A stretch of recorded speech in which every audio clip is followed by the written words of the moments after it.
Greetings all on this eve of 2018, back again with part 2 of my analysis of the movie Fight Club.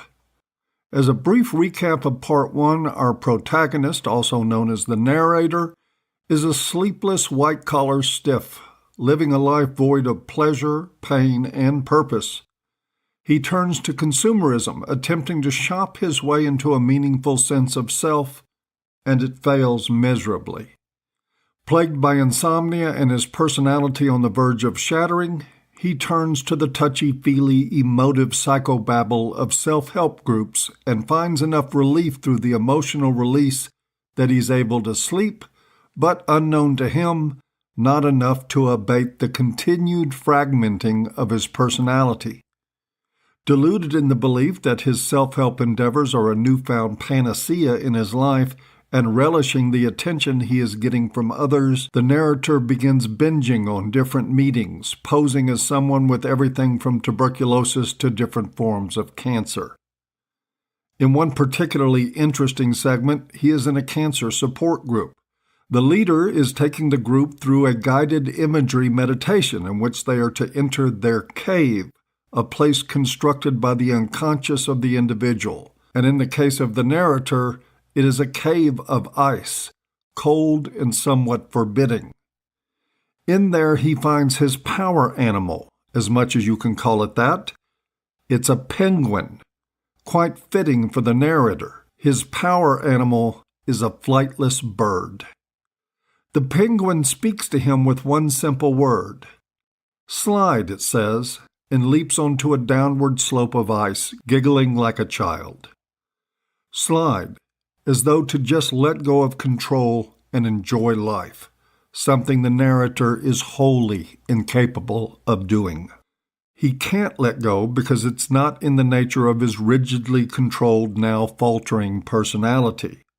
More so, he knows that he's an imposter, manipulating others for attention with an act that requires too much control to just surrender. But it all still seems to be working for him in a fashion. Every evening I died, he says, and every evening I was resurrected. This is the first time in the movie that the narrator cracks a smile. He is content with his ruse and the control it requires. Until the night when Marla Singer, played by Helena Bonham Carter, enters his testicular cancer support group. She ruined everything, said the narrator, as she entered the room, cigarette dangling from her lips. And indeed she did. This is a fascinating scene. Here we have what is, at least metaphorically speaking, perhaps the last truly sacred male space. Even aside from the feminized self-help influence and in the aftermath of testosterone-ravaging surgeries and treatments, this was a decidedly male space. After raising a few eyebrows with their entry into the room, the men, however, quickly resigned themselves to her presence, just like in real life.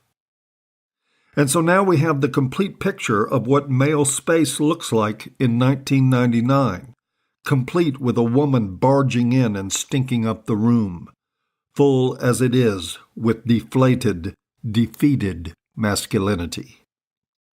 The narrator is less complacent and quietly seethes about her invasion of his space. Seeing that she mirrors and indeed amplifies his disingenuous presence in the group, he takes an instant dislike to her, even though it is to be revealed that he's also sexually attracted to her. The next sequence is quite important, as is Marla to our storyline. She is the only female character in the film. Her presence as an archetype as well as a character are both critical to the narrator. An interesting footnote here is that the character of Marla was loosely fashioned off the adult life of child actress Judy Garland, who played Dorothy in the original Wizard of Oz. Garland was a notorious lush and barfly who died of barbiturate overdose in 1969 at the age of 47. The costume designer and makeup artist for Fight Club did an admirable job of giving Marla the shop-worn, second-hand look of washed-up femininity that the role demanded. And her presence in the space that the narrator had created for himself proved terminally disruptive. With her in the room, he is robbed of his emotional release, and the insomnia returns. In the next cancer support group, there's another guided meditation. This time, when the narrator enters the sanctuary of his cave, the penguin is gone, and there sits Marla, puffing on a cigarette. I'm sure this is intended to let us know just how pervasive Marla has become in his mind. Even in the privacy of his inner sanctum, there she is, dominating the landscape. And just as his power animal had done before, she issues a one-word command. Slide. She issues the edict casually, as though to say, I know I'm not supposed to be here. I know this is ruining things for you. Just let it go and slide.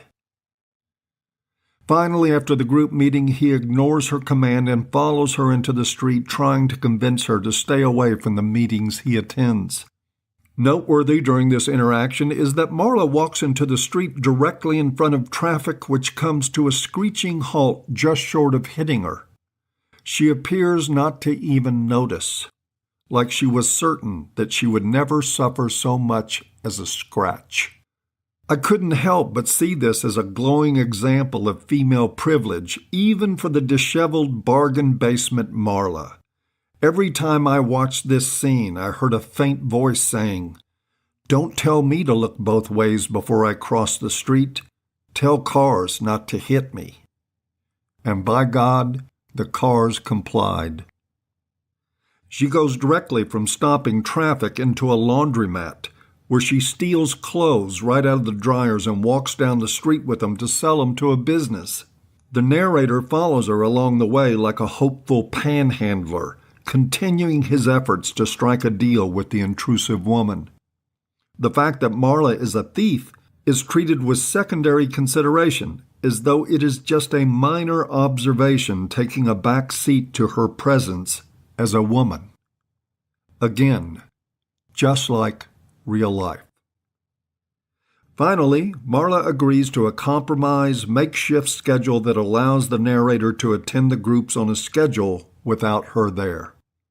And then, almost as if it is an afterthought, the narrator asks for her phone number, just in case they want to switch nights or something like that. But of course, this is not really just an afterthought. It is our first real indication that he is sexually attracted to his nemesis. As we have already learned about the narrator, he seldom deals with anything directly. He does, in fact, work his way around or flat out avoid anything remotely complex or interpersonal.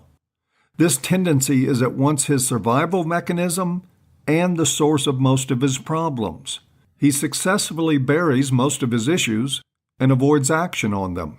He refuses to think about his unfulfilled ambitions, his sexual frustration, and his isolation. At the same time, all of these avoided conflicts well up from the depth of his unconscious and destroys his sleep. It is similar to how he buries the moral conflicts in his work traveling the country as a recall coordinator for an automobile company. He explains this to a fellow passenger on one of his flights. On a long enough timeline, the survival rate for everyone drops to 0, he says. I was a recall coordinator.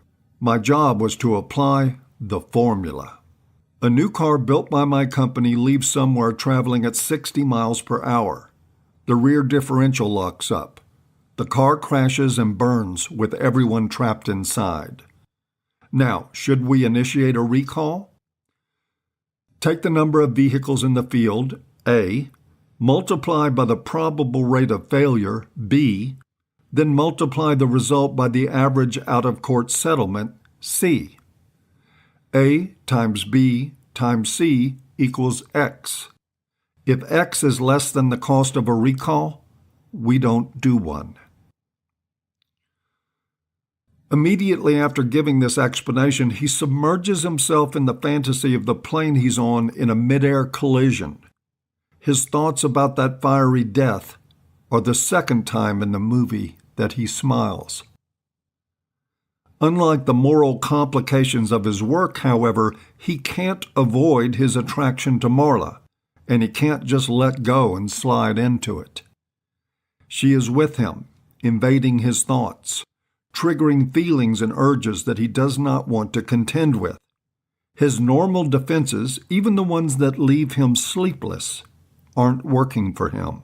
The fracturing of his personality comes on full force and opens the door for Tyler Durden to come to the rescue and to unleash hell on the world around him, which is where we will pick up in part 3 of this series on Fight Club. In closing, I want to take this opportunity to thank all of you who have supported this channel and the work I do here over the past year. Whether it's on Patreon, your subscriptions, or your one-time donations, your support has been genuinely appreciated. I get emails regularly, far too many to answer these days, from men telling me that the material here has been life-saving. And I believe that they're right. There has never been a time before that red pill material was so badly needed, the world being what it is today. Just know that when I get emails informing me that the work has helped them avoid suicide or a potential disaster with a woman, or even just help them understand that they weren't crazy, it was your support that made that possible. It's a really satisfying role for me to be able to play in life, and I'm deeply grateful to you for allowing me to do it. So thank you for that. As always, I hope you've enjoyed, and we'll see you next time. Happy New Year's, guys.